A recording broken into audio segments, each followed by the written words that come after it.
So in this sense, let's look at logarithm. The log of a positive number or positive integer to a base a can be equal to x. And this x is simply a power. X is the power to which the base, which our base, in other words, our a, to which a is raised to give us that positive integer. In other words, always a to this power, to x as our power, will always be equal to this a. So logarithms, precisely, let's introduce them like that. And the logarithms are having their laws which govern them as well, as we've seen in indices and sides. So in the laws we have, if I'm having log a base b, let's not be confused. If I use here a as my base, the most important thing is the position we are having. So if I'm having log a base b plus log c base b, small b as my base, it is okay to say that, it's true to say that this is log still b, this is log AC base b. So in addition we multiply, and on subtraction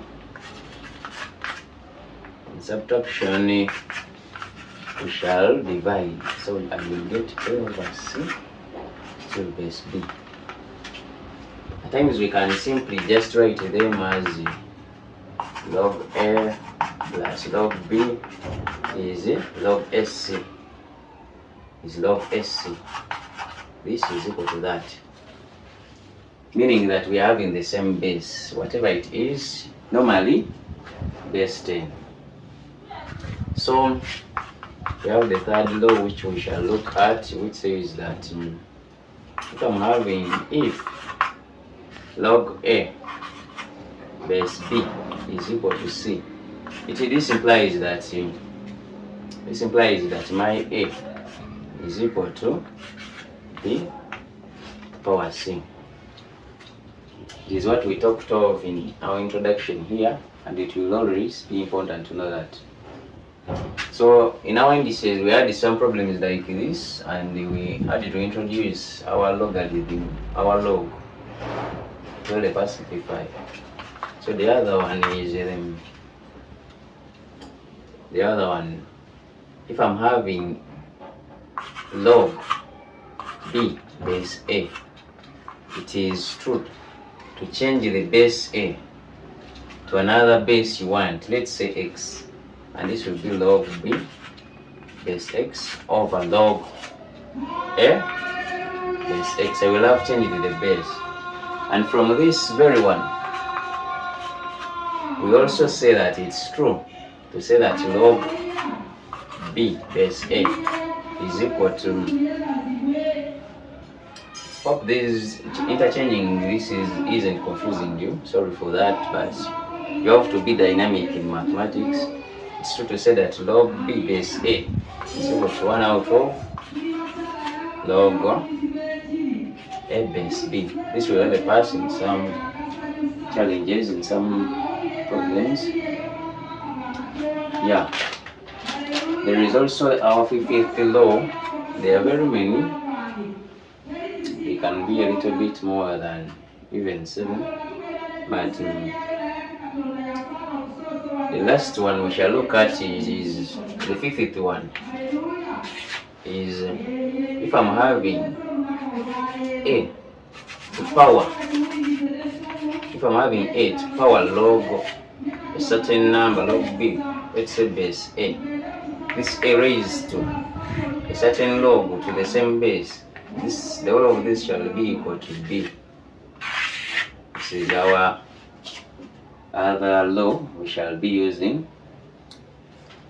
while solving different questions concerning logarithms. So let us look at our examples.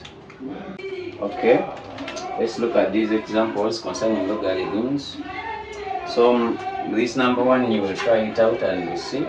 This one will become the power to 8, and then you will work out subtraction, then divide. So let's do number 2 and see. We are told to solve the equation. So we are having number 2, part A.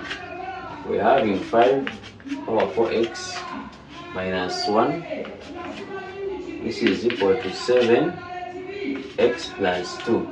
And this 7 and 5, according to indices, there is no way we can change bases to have similar bases such that we can equate powers. So the only solution to use is applying logarithms instantly. Log 5 base 4x minus 1 is equal to log 7 base x plus 2. So this 4x minus 1 will drop. We shall have 4x minus 1, and we shall use brackets. Log 5 is equal to x plus 2 log 7. So after that, I will use brackets. I'll open up brackets and I'll have 4x log 5 minus 1 times that, it's just log 5 is equal to x log 7 plus 2 log 7. So the terms which are having x, I will bring them together and I will have 4x log 5. This one crossing should become minus log x log 7 equal to 2 log 7, then plus log 5. So I will just factorize out my x here and I remain with the 4 log 5 minus log 7 equal to 2 log 7 plus log 5. So dividing both sides by this 4 log 5 minus log 7, I will get a 2 log 7 plus log 5 out of 4 log 5 minus log 7. So we just have to punch this in our calculator and we'll get the value of x in this case. And that will be it. So this part B, will also try it out. Yeah, let's also try out this one as well. I will just give you a small idea on this. You can pause and try to copy this if you need of it. But it's rubbed here. You see. So our part C, let's just have an idea on part C. On part C, I will just say my 2 log x base 4 plus 1. This one is independent, it is separate from this. It is not log x plus 1. That is why it is better to use brackets if you were to mean this. It is not even better, it is a must. Otherwise we will take it as the other one. It will be mistaken. Log 4 base x is equal to 0. So in this case, we can interchange one of these, maybe this one to this, or this to this format. So I can change this to 2, to 1 of log x base 4 plus 1. Sorry for this. Let's try being clear. So this is twice 1 over log 4 base x, then plus 1, and as a log 4 base x is equal to 0. So I can let log 4 base x to be a certain unknown, and thus this will become twice 2 over y.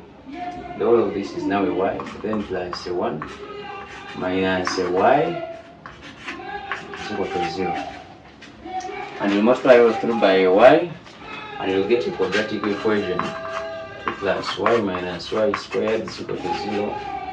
Then you will get our two values of y, for which we shall return here and get the value of x. So you can also try out with this and complete it. So let's do lastly this number 3 together and see what next. So that's the idea on part C. So number 3, we are told that if a squared plus b squared is equal to 23 ab, show that log a plus log b is equal to a 2 log a plus b all over 5. So according to what we have, we can see that if we introduce logs instantly, as we are seeing this will become a problem. Log of this, we shall not have a way to get this, though using the other technique, log 23 AB can be separated into log 23 plus log A plus log B. Or we can separate it into either this, or we can separate it into log 23 plus log AB. But still we shall be remaining with the problem on this side. If we are having a log, something like log a squared plus b squared, it might cause a problem because we will have gotten this on some side. But so always while doing questions which are requiring you to prove something, it is better to see what you are having and where you are going, and whichever method you think of first, and you ask yourself, will it be able to make you reach there? Also, anyway, if it can help you to reach on one side, it can also help.